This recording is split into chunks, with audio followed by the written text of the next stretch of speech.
नमस्कार, मी सोनल रेसिपीज मध्ये तुमचं खूप खूप मनापासून स्वागत करते। गणेश चतुर्थी जवळच आलेली आहे। गणपती बाप्पा आपल्या घरी 10 दिवसांसाठी येणार आहे।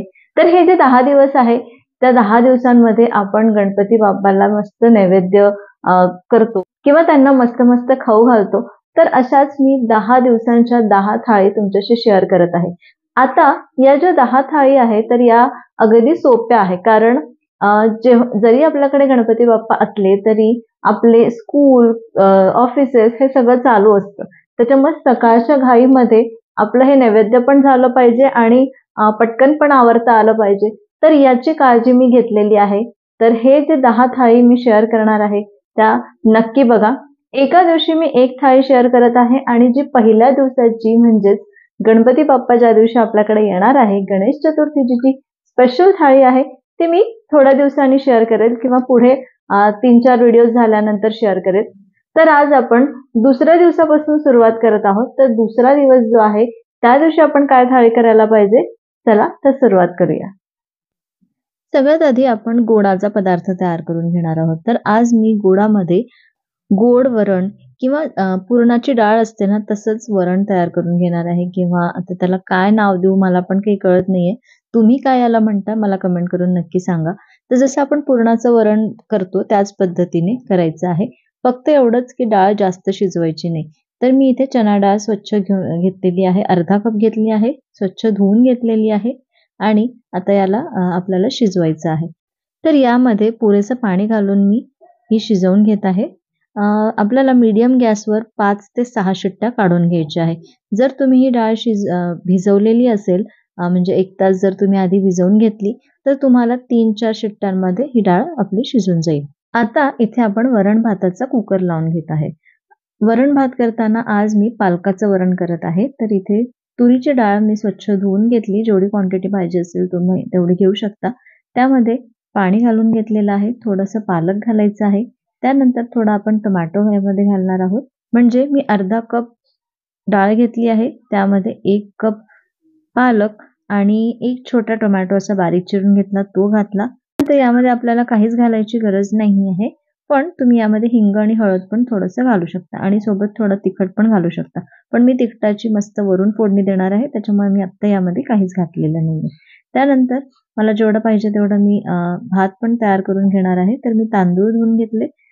जसं म्हणजे 1 कप तांदूळ असेल तर तुम्ही 2 कप यामध्ये पाणी घालून घ्यायचं आहे। 2 कपपेक्षा थोडंसं कमी घातलं तरी चालेल, जर तुम्हाला थोडा मोकळा भात पाहिजे असेल तर।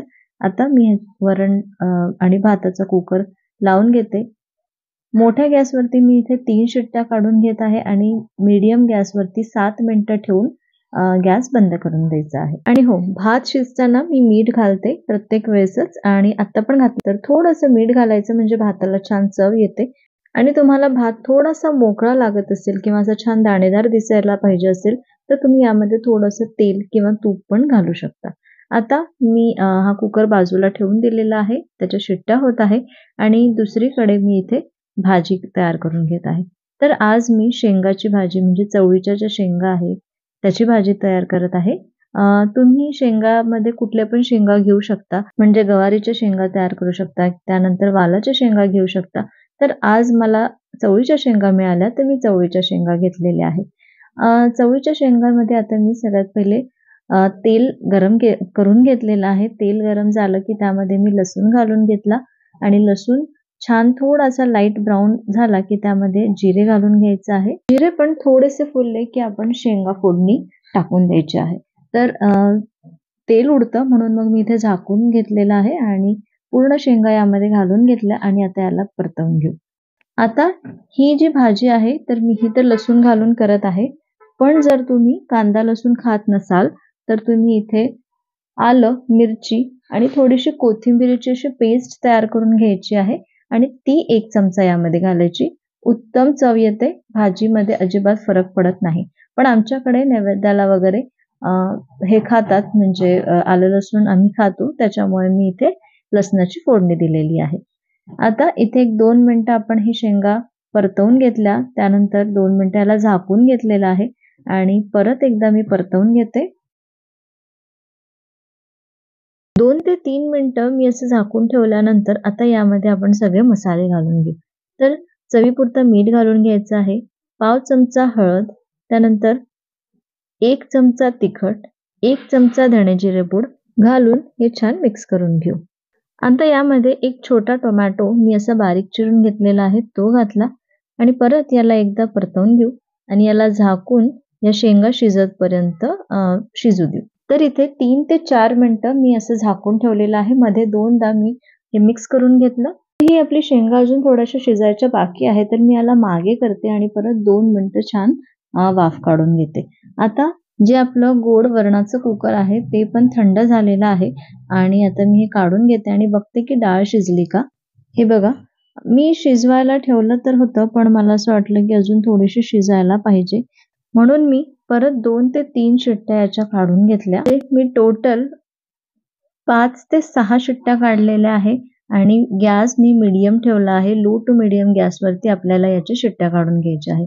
तर पुरणासारखी अगदी मऊसूत आपली डाळ नको, पण एकदम कडक पण नको, म्हणजे खाताना ती दाताखाली एकदम आली पण नाही पाहिजे, पण सॉफ्ट पण राहिली पाहिजे. तर इतपत आपल्याला ते शिजवून घ्यायचे आहे. आता मी यामध्ये गूळ घालत आहे, थोडंसं तूप घालायचं आहे आणि याला 3 ते 4 मिनिटं मस्त परतवून घेऊ. म्हणजे सुरुवातीला हे जे गूळ आहे ते पाणी सोडेल, म्हणजे थोडंसं हे लिक्विडी होईल आणि त्यानंतर याच्यातलं जे पाणी आहे ते सुकतपर्यंत आपण याला शिजवून घ्यायचं आहे. आणि याच स्टेजवरती आपल्याला थोडंसं यामध्ये वेलची आणि खोबरं किस पण घालायचं आहे. खोबरं किस घालून पण आपण 1 ते 2 मिनिटं परतवून घेऊ आणि आपली ही मस्त गोड वरण किंवा अशी पुरणाची डाळ तयार आहे. तर ही अशीच मस्त लागते आणि सकाळच्या घाईमध्ये पण पटकन होते.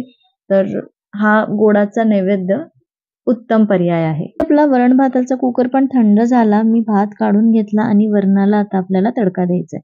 त्यासाठी इथे मी एका पातेल्यामध्ये 1 चमचा तेल घेत आहे, म्हणजे एक मोठा चमचा. तेल गरम झालं की यामध्ये 3 ते 4 पाकळ्या लसणाच्या घालायच्या आहे. या मी थोड्याशा अशा ठेचून घेतलेल्या आहे. त्यानंतर मोहरी घालायची. मोहरी चांगली तडतडली की जिरे घालू. जिरे पण छान फुललेलं आहे. आता यामध्ये 1 सुकी मिरची घालत आहे. ही तिखट नाहीये, फक्त याला तडका देण्यासाठी. त्यानंतर थोडंसं आपण यामध्ये हिंग घालू. 1 कडी कढीपत्ता, पाव चमचा हळद, 1 चमचा तिखट घालून घेऊ आणि आता मस्त या वरणाला फोडणी देऊ. तर इथे आपलं हे डाळ पालक यामध्ये घालून घ्यायचं आहे आणि मस्त खमंग अशी फोडणी बसलेली आहे. आता संपूर्ण हे डाळ पालक यामध्ये घालून घेऊ आणि छान मिक्स करू. थोडंसं आपण यामध्ये पाणी घालून घेऊ. चवीपुरतं मीठ घालू आणि याला छान उकळून देऊ. मस्त उकळी आली, आता यामध्ये थोडीशी कोथिंबीर घालून घेऊ आणि आपलं हे डाळ पालक तयार आहे. या गोड वरणामध्ये मी आता थोडंसं जायफळ पण घालून घेत आहे. जायफळ असं घातलं ना की खूप छान टेस्ट येते या वरणाला. जसं आपण पुरण करतो, पुरणामध्ये पण जायफळ घातली की मस्त टेस्ट येते. तर मी वेलची आणि जायफळ यामध्ये घातलेली आहे. थोडंसं खोबरं किस पण घातलं, छान मिक्स करून घेतलं आणि आपलं हे तयार आहे. हे बघा, गणपतीसाठीच्या नैवेद्याची आपली थाळी तयार आहे. खरंच रोज रोज काय पदार्थ करावं, काय गणपतीला नैवेद्य करावं, हा जर प्रश्न तुम्हाला पडत असेल तर ह्या ज्या माझ्या 10 रेसिपीज, 10 थाळीच्या रेसिपीज आहे, या नक्की बघा. किंवा तुमच्याकडे काही रेसिपीज असेल तर मला कमेंट करून नक्की सांगा. मी पण या रेसिपीज सगळ्या बनवायचा प्रयत्न करेन. चला, तर आजची ही थाळी तुम्हाला कशी वाटली मला कमेंट करून नक्की सांगा. तुमच्या गणपती बाप्पांना तुम्ही काय काय नैवेद्य केलेला आहे हे पण नक्की सांगा. आय होप या सगळ्या रेसिपीज तुम्हाला आवडल्या असतील तर एक लाईक नक्की करा, जास्तीत जास्त शेअर करा आणि अजूनपर्यंत चॅनलला सबस्क्राईब केलं नसेल तर प्लीज सबस्क्राईब करा. पुन्हा भेटते अशाच मस्त मस्त रेसिपीज सोबत आणि पुढे अजून थाळी सोबत. तोपर्यंत धन्यवाद.